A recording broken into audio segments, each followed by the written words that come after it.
membuat raid dungeon tersebut berhasil cepat mungkin ya. Tentunya hal ini dapat membahayakan nyawa mereka yang bergabung di dalamnya. Tetapi kalau uang yang dipertaruhkan adalah sebanyak triliunan, maka ini adalah hal yang sepadan, kata Siwo dalam hati. Selain itu, monster kelas S spesies Kapo, sebuah monster yang tak pernah muncul sebelumnya. Ini tidak akan mudah, Siwo berpikir seperti itu. Baiklah, tapi ada syaratnya, kata Siwo sambil berkata pada Han Cairin.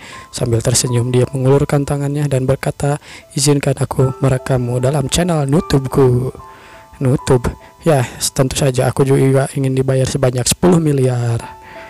Aku tidak yakin melakukannya jika kedua syarat itu tidak terpenuhi. Siwo sambil tersenyum berkata seperti itu pada Han Cairin. Akhirnya uang DP sebesar 1 miliar won telah ditransfer ke rekening Siwo. Anjing, uang 1 miliar kayak uang buat beli gorengan gitu buat Han Cairin mah. Easy lah. Tidak kusangka dia akan mengiyakannya dengan mudah.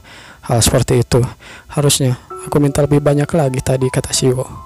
Baiklah, tidak ada yang terlalu berbahaya jika aku terlalu serakah, kata Siwo dalam hati. 10 miliar adalah uang yang banyak. Monster Kapo kelas S itu adalah monster yang tidak pernah muncul sebelumnya. Aku tidak yakin dapat mempersiapkan strategi untuk menghadapinya. Kalau begitu, jika aku terlalu percaya diri, tanggung jawabku pun akan semakin besar, kata Siwo dalam hati. Meski begitu, Trade Insight-ku adalah level S, punya profisiensi sebesar 24%. Dengan ini, menganalisa monster spesies Kapo itu harusnya mudah, bukan? Tapi bagaimanapun caranya, aku harus bisa menganalisanya. Akhirnya Siwo pun pulang dan menganalisanya di rumah dengan komputernya. Singkat cerita, Siwo masuk ke dungeon bersama si Han Cairin untuk menganalisa keadaan. Biar aku yang menuntun jalannya, kata Han Cairin. Han Cairin mengizinkanku untuk masuk ke dungeon ini dengan syarat ditemani olehnya. Aku pun sebenarnya tidak ingin masuk ke sini, tapi untuk menganalisanya ya mau bagaimana lagi lah. Aku harus tahu dulu tempat dan strateginya.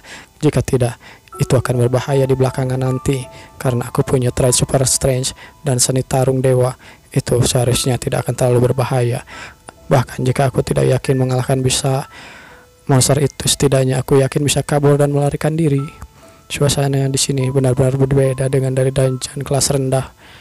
Siwo berkata seperti itu. Namun Han Cairin berkata, ayo kita masuk lebih dalam lagi. Mereka pun pergi masuk lebih dalam lagi. Sambil menggoyang-goyangkan sarung tangannya, Han Cairin terlihat kesusahan dengan gauntlet itu. Gauntlet itu ukurannya tidak pas, kata Siwo. Ya, kau benar, ini sedikit tidak pas, kata Han Cairin. Ukurannya tidak terlalu pas. Lalu Siwo berkata, atur saja ukurannya. Hah? Atur saja ukurannya? Apa maksudmu? Kata si Cairin. Pas membuatnya, aku tidak tahu item ini akan jatuh ke tangan siapa, jadi aku membuatnya dengan menggunakan tanganku sebagai ukurannya. Meskipun rasanya sedikit tidak pas, pengalaman pemakainya pasti tidak akan mengenakan, bukan? Siwo mengotak-ngatik gauntletnya dan memijit sesuatu. Dan gauntlet itu pun berubah menjadi ukuran yang pas dengan tangan si Cairin. Si Cairin di sana hanya bisa kaget. Hah? Bisa begitu ya? Lihat ini.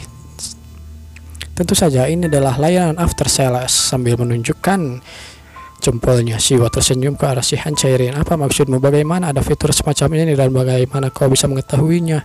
Ya, soal itu karena aku yang membuatnya. Apa? Kau yang membuatnya? Kalau begitu, kau adalah orang yang diakui kemampuannya oleh Master Xiao Pangguang. Adalah kau? Iya, itu adalah aku. Aku tidak tahu soal itu, tapi aku memang membuatnya di pandai besi miliknya, kata Siwo. Namun di sana terjadi sesuatu, aura gelap tiba-tiba saja dirasakan oleh mereka berdua. Sesuatu menggeram. Energi apa ini? Kata Siwo sambil ketakutan. Dia merasakan tekanan dari aura itu. Han Cairin pun bisa merasakannya dan merasakan ketakutan yang sama dengan Siwo. Siwo melirik ke sana kemari untuk mencari monsternya. Sambil dia melihat ke sana kemari, terlihat dua sosok mata di depannya. Melihat dengan tajam, mata merah, lalu sosok yang begitu besar. Siwo benar-benar kaget. Hampir saja dia lari, namun sosok itu muncul di depannya begitu saja. Dia adalah sesuatu yang tidak bisa kami tangani, kata Siwo dalam hatinya. Terlihat sesosok anjing besar yang tertancap pedang di mulutnya menganga di depan Siwo. Mereka berdua hanya bisa terdiam karena aura si anjing besar itu. Ini adalah monster kelas S spesies Kapo. Bisakah Hancairin mengalahkan serigala itu? Bagaimana jika aku bergabung? Tidak, tunggu. Bisakah kita berdua mengalahkan monster itu? Kata Siwo dalam hati. Kami masih belum siap. Ini seharusnya adalah kunjungan dungeon. Kami tidak boleh bertarung. Kami harus lari. Siwo pun mengeluarkan auranya. Sheng, dan Siwo mengeluarkan jurusnya, menghentakkan kakinya ke tanah untuk memancing perhatian monster itu. Dan akhirnya Siwo memegang pundak si Hancairin. Ayo kita kabur, kata si Siwo. Baiklah kalau begitu. Mereka berdua pun kabur dari monster yang mengerikan itu. Sambil panik, Siwo berpikir dalam hatinya, tidak mungkin kami berdua bisa mengalahkan monster macam itu. Lagian, memangnya monster itu memang harusnya ada di sini apa? Jika dipikir-pikir lagi, monster itu adalah bukan tingkat S biasa, tapi S plus atau lebih. Ya, begitulah singkat cerita, mereka berhasil keluar dari dungeon. Mereka merasa lega. Aku tidak bisa memastikan kekuatannya karena aku tidak langsung bertarung dengannya, tapi melihat fisiknya saja dan auranya, setidaknya butuh 5 hunter kelas S untuk mengenanganinya. Kekuatan apa itu barusan? Kata si Hancairin, berkata penasaran dengan kekuatan Siwo yang baru saja dikeluarkannya. Daripada itu, lupakan saja tentang kekuatanku. Bagaimana cara kalian menghadapi monster waktu itu dan bagaimana kalian bisa selamat? Kami hanya beruntung, kata Hancairin. Beruntung? Kau sungguh berniat melakukan raid ini lagi? Ya, mau bagaimana lagi? Jika kau dapat membuat strateginya, kami akan melakukan pemburuannya, kata Hancairin. Mereka berdua saling bertatapan dan tanpa mengatakan satu patah kata pun. Yang satu ingin mengalahkan raid dan yang satu lagi harus memikirkan strateginya. Ya, baiklah kalau begitu akan kupikirkan strateginya. Sambil berlalu, Siwo pun pergi dari hadapan si Hancairin. Dia melihat video ulangannya, melihat dan menganalisa monster menjadi semacam apa yang ada di dungeon itu. Monster macam apa ini, kata Siwo. Dilihat lagi, ini bukan serigala biasa. Selain itu, spesies Kapo adalah spesies versi modifikasi dari monster biasa. Tapi jurnal yang dipublikasikan oleh asosiasi Kamus Wikipedia Monster, tidak ada monster jenis ini. Bahkan setelah membaca semua informasi yang ada di internet, informasi terkait spesies ini tidak ditemukan. Meski aku menggunakan Instinct S-ku, aku masih belum menemukan petunjuk siapa sebenarnya monster ini. Akhirnya, keesokan harinya, Siwo terus berlatih dengan si Hercules. Cukup sekian latihannya untuk hari ini, kata Hercules. Melakukan metode olahraga Hercules, profisiensi terkait meningkat. Super strength meningkat juga. Profisiensi 5,88% telah meningkat menjadi ditambahkan dengan 0,14%. Siwo yang kelelahan. Seni bertarung Dewa Hercules sudah meningkat, profisiensinya juga meningkat, kata Siwo. Di sana Hercules melihat Siwo yang kelelahan. Cih, begitu aja kau sudah capek, kata Hercules. Ayolah, ini terlalu berbahaya dan terlalu berlebihan untukku, kata Siwo. Apa yang sedang kau lihat, kata Hercules sambil melihat handphonenya. Ini soal monster yang baru saja kutemui. Ini adalah monster yang sedang kuanalisa beberapa hari ini, kata Siwo. Ya, aku sudah mencoba menganalisanya selama 3 hari, tapi belum menemukan petunjuk apapun. Biar kulihat, kata Hercules. Hercules pun melihat handphone si Siwo. Dan, monster ini, apa kau tahu monster apa ini? Ya, Hercules sepertinya tahu. Bukankah itu Fenrir? Apa jadi? Fenrir? Apa kau tahu? Ya, Fenrir kau tahu. Sebuah divine beast yang muncul di mitologi Nordik. Dia juga disebut sebagai demonic wolf, sang serigala yang menekan dan bahkan memakan dewa sekalipun. Alasan kenapa Fenrir dijuluki nama tersebut sebenarnya mudah saja. Kiamatnya di dunia para dewa Ragnarok, entitas yang mengakibatkan terjadinya peristiwa Ragnarok, dialah Fenrir. Fenrir yang agung, kata Hercules. Rahang atasnya menandakan akhir dari dunia dewa dan rahang bawahnya menandakan akhir dari dunia manusia. Fenrir yang melenyapkan semua yang ada di hadapannya. Korban terakhirnya adalah Odin, dewa tertinggi dalam dunia mitologi Nordik yang digigitnya hingga mati. Kau tahu, Fenrir kenapa dia ada di sini di bumi? Gimana caranya dia kemari, kata Siwo. Entahlah, aku pun tidak tahu, kata si Hercules sambil berpikir. Sebelumnya orang yang tidak aku kenal memberikan HP yang berisi gadu padaku, dan sekarang ada Fenrir juga di bumi. Sebenarnya apa yang terjadi sih dengan dunia ini, kata Siwo.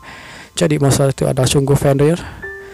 Ya mungkin. Apa maksudmu mungkin, kata Siwo. Aku pernah bertarung sekali dengannya dan tentu saja aku yang menang, kata si Hercules. Kok jadi begitu? Kau pernah bertarung dengannya? Jadi bagaimana bertarung dengannya? Apa kau dengan Fenrir lumayan. Tidak, aku menang. Mungkin dia hanya butuh 1 detik untuk mengalahkanmu jika dalam waktu yang ini, kata si Hercules. Ayolah, Siwo di sana langsung putus asa. Aku dikalahkan dengan 1 detik. Memangnya aku seremeh itu ya, kata Siwo dalam hatinya. Ya, melihat HP-mu itu, kekuatannya sepertinya telah melemah secara signifikan. Kau tahu, lihat itu. Ukurannya pun telah sepenuhnya berubah menjadi seperti anak anjing biasa, kata Hercules. Anak anjing, kalau begitu ukuran aslinya adalah... sambil tidak bisa membayangkannya, ukurannya sebesar taman belakang mungkin, tapi mempertimbangkan bahwa dia adalah Fenrir, maka itu bisa saja terjadi. Dia juga mengenakan aksesoris yang tidak pernah kulihat sebelumnya, kata Hercules. Aksesoris, lihat itu. Kau lihat pedang itu, selain itu, rantai-rantai itu, lihat kan? Benda yang seperti menekan kekuatan Fenrir. Rantai merah di belakangnya. Ini rantai Borgo atau apa ini? Kata Siwo bertanya pada Hercules. Itu adalah Gleipnir, apa yang eksis di dunia ini tidak dapat dihilangkan begitu saja, dan itu adalah Gleipnir. Kalau Fenrirnya seperti itu, mungkin 1 menit. Apa maksudmu 1 menit? Waktu yang dibutuhkan dia untuk mengalahkanmu mungkin 1 menit, kata Hercules. Di sana Siwo hanya, ya begitulah, putus asa. Kenapa Fenrir bisa ada di sini? Siwo berpikir seperti itu. Jika Black Wolf biasa mungkin bisa diatur dengan strategi, tapi yang kuhadapi ini adalah Fenrir ya, makhluk yang melahap para dewa. Aku mungkin bisa memberitahu kelemahannya. Seseorang berkata seperti itu, dan seseorang itu adalah si Hercules itu saja. Baiklah, kasih tahu tidak ya, kata Hercules. Ayolah, kasih tahu. Kenapa aku harus memberitahumu, kata Hercules. Jika kau memberitahuku, akan kubuat orang yang menontonmu dan bertambah menjadi 200 subscriber. Bagaimana? Di sana Hercules pun senang. Aku akan merapikan datanya dan memberikannya padamu secepatnya. Dan akhirnya percakapan mereka pun selesai. Sementara itu di lain sisi, hari penaklukan gate pun dimulai. Para wartawan bertanya, kenapa Anda masih tidak menyerah untuk menaklukkan dungeon tersebut, Nonahan? Ya Nonahan, apa strategimu untuk percobaan kedua ini? Bagaimana? Silahkan responnya. Terlihat Han Cairin mendekati orang-orang dari kelompok yang akan menemaninya masuk ke dalam gate. Sementara itu, seseorang terlihat menjadi vlogger. Aku adalah pria yang akan menaklukkan segalanya, World Conquering Man. Para kesatria itu hanya bisa, apa-apaan itu? Siapa dia? Ku dengar dia seorang YouTuber masuk ke dalam dungeon. Kalau tidak salah namanya adalah Conquering Man. Sepertinya itu bukan channel yang terkenal. Kenapa YouTuber sepertinya ada di sini? Entahlah, mereka bilang dia adalah orang yang menyiapkan strategi baru dan penyerangan di dungeon ini. Benarkah strategi macam apa yang bisa dibuat oleh si YouTuber itu? Omong kosong, apa yang sedang kau bicarakan? Entahlah, itu yang kudengar, kata orang itu. Bantuan dari pihak eksternal itu cukup mengesalkan. Lagi pula, membawa YouTuber jelek ini akan merepotkan. Namun di sana Siwo, ya tanpa dosa, dia terus melakukan vlognya.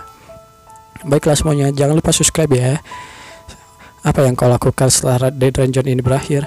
Setelah ini berakhir ayolah, jangan terlalu menganggap enteng Red Dungeon ini, kata orang itu. Kau tahu seberapa berbahayanya Red Dungeon ini. Akhirnya, tanpa buang-buang waktu, mereka semua masuk ke dalam dungeon. Di dalam dungeon kelas S, mereka semua dengan muka seriusnya masuk ke dalam dungeon. Ya, sementara orang bermuka serius itu dan semua orang juga bermuka serius di sana, Siwo dengan cerianya, para pemirsa sekalian, kita sekarang berada di dungeon kelas S loh. Lihat. Di kanan saya ada hutan, di kiri saya ada batu. Tanpa tahu ada seseorang yang kesal dengan kelakuannya. Kalau tidak salah namanya adalah Beng Siwo. Tidak kusangka di saat sepenting ini dan seserius ini dia malah merekam vlog di sini. Benar-benar merepotkan, kata orang itu. Bagaimana jika Black Wolf muncul dan tanpa dia menyadarinya? Aku yang akan kesulitan. Namun tiba-tiba saja dia pun merasakan sesuatu. Aku merasakan sesuatu, tekanan ini. Akhirnya si Fenrir itu pun muncul di depan mereka. Terlihat mata merah seperti biasanya, dan mereka pun kaget. Itu yang akan kita hadapi. Ya, itu yang akan kita hadapi. Di sana si Han Cairin melakukan raid ulang dungeon ini adalah keputusan yang benar. Hancharin pun mulai merasa ragu, atau justru aku malah membuat orang-orang mati. Aku tidak memperoleh bantuan hunter dari kelas S. Aku tidak boleh mendapatkan bantuan dari para hunter kelas S. Raid ini bukan raid biasa. Ini akan menjadi langkah pertama dari grup SH dalam menginjakkan kaki di industri hunter. Hancharin pun membulatkan tekadnya. Dia memegang pedangnya dengan keras. Karena itu, aku harus berhasil melakukan ini dengan menggunakan kekuatan SH Group. Kami harus membuat orang paham bahwa kekuatan SH Group tidaklah remeh, kata Hancharin sambil mengeluarkan auranya. Ya, dar. Sementara itu, omongannya dipotong oleh Shio. Para pemirsa sekalian, itu adalah Demonic Wolf-nya. Dia dikenal sebagai Divine Beast yang legendaris. Dia adalah Fenrir. Hancharin di sana hanya bisa melongo. Orang ini ngapain sih sebenarnya? Fenrir adalah monster legendaris yang muncul dalam dunia mitologi Nordik. Tapi pertanyaannya, apa itu benaran sungguhan Fenrir? Entahlah, kata Shio dalam hatinya. Shio pun mengeluarkan auranya untuk menyerangnya. Baiklah, kalau begitu kita tes saja kekuatannya bagaimana. Shio bersiap-siap.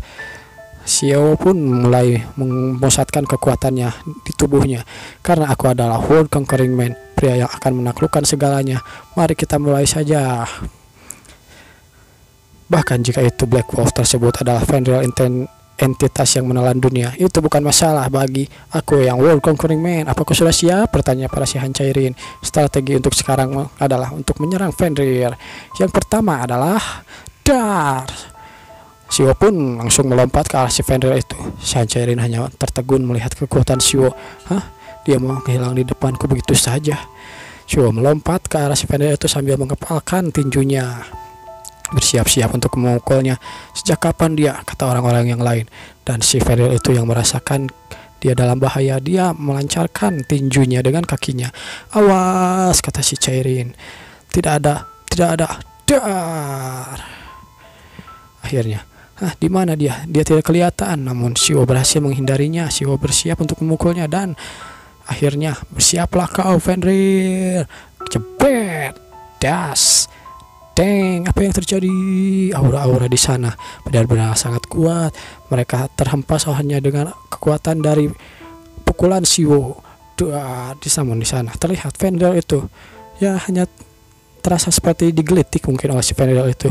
Dia masih baik-baik saja setelah menerima serangan telak dariku, kata Shio dalam hati sambil merasa bimbang dan takut. Sebenarnya aku percaya diri di sini karena aku direkam oleh kamera saja. Sebenarnya aku ketakutan, kata Shio. Hercules bilang ini akan berhasil menjatuhkannya, tapi ini malah membuatnya marah. Si Fenrir itu pun marah. Dia mencoba menyerang Shio lagi. Shio berhasil menghindarinya. Syah, tidak semudah itu dan dar.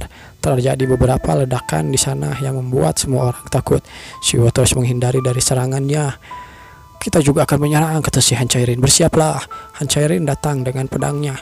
Ya, Shio yang merasakan sesuatu. Ya, baiklah. Shio pun akhirnya menghindar dari serangan si Fenrir itu. Ini gila, kata Shio. Serangannya terlalu kuat. Aku memang sempat meragukannya, tapi serigala itu maksudku. Dia adalah Fenrir sungguhan. Kalau Fenrirnya seperti itu, mungkin 1 menit dia akan menghabisimu, kata sambil mengingat-ingat kata si Hercules. Hahaha.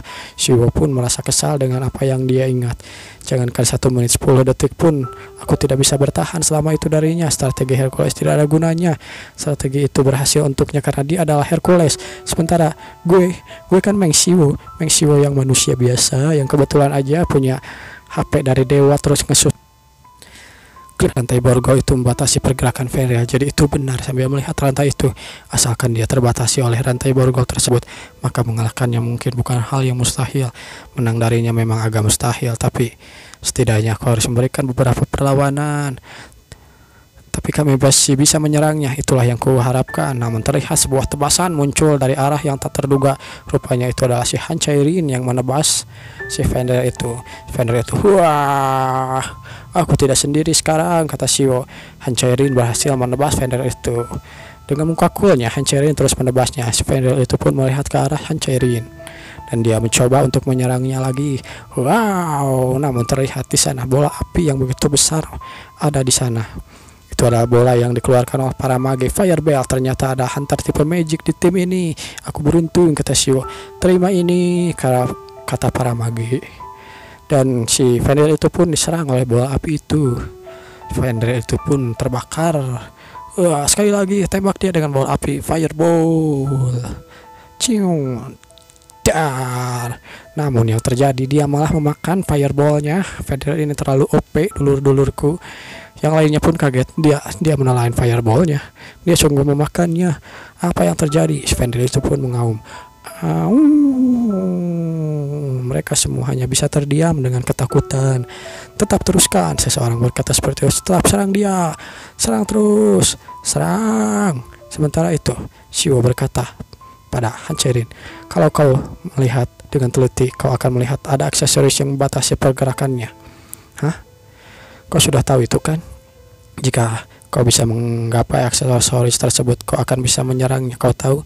Hanchirin langsung mengiyakan omongannya. Baiklah kalau begitu, kita mulai lagi. Hanchirin langsung maju ke arahnya dan menebaskan beberapa tebasan ke arah si Fenrir itu. Sementara di belakangnya, para mage menyerangnya dengan fireball yang banyak. Aku harus senang. Dia memfokuskan pikiran ke seluruh indraku.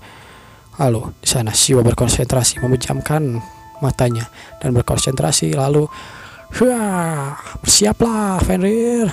Shio datang menerjang dengan pukulan ke arah Fenrir itu dan Fenrir itu melawan. Dengan pukulannya dia membalas pukulan Shio, namun Shio tidak terkena pukulannya. Shio menghindar ke arah yang lain dan Shio bersiap-siap. Pukulannya sudah dikelilingi oleh aura-aura Hercules. Bersiaplah dan aku harus terus menyerangnya. Sekali lagi dar. Namun Shio terkejut oleh sesuatu. Apa-apaan ini? Dan suatu tebasan muncul ke arah dada Shio. Kecrak.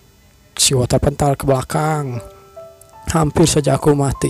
Rupanya Shio tertebas oleh cakar Fenrir. Jika 1 detik saja aku telah bereaksi, seluruh tubuhku pasti sudah hancur barusan. Tapi tunggu sebentar, ada yang aneh. Aku tidak yakin, tapi sebelum cakarnya menyentuh tubuhku, dia sempat menarik tangannya. Dia sempat ragu seketika. Sebenarnya apa yang terjadi dengan anjing itu? Sementara Shio berpikir seperti itu, Chairin terus menebaskan pedang-pedangnya. Cang. Shio, bangkitlah, kata Chairin. Sambil melihat pertarungan Chairin, Shio bangkit kembali. Padahal dia bisa saja langsung membunuhku, kata Shio. Tapi sebenarnya kenapa dia tidak membunuhku, kata Shio.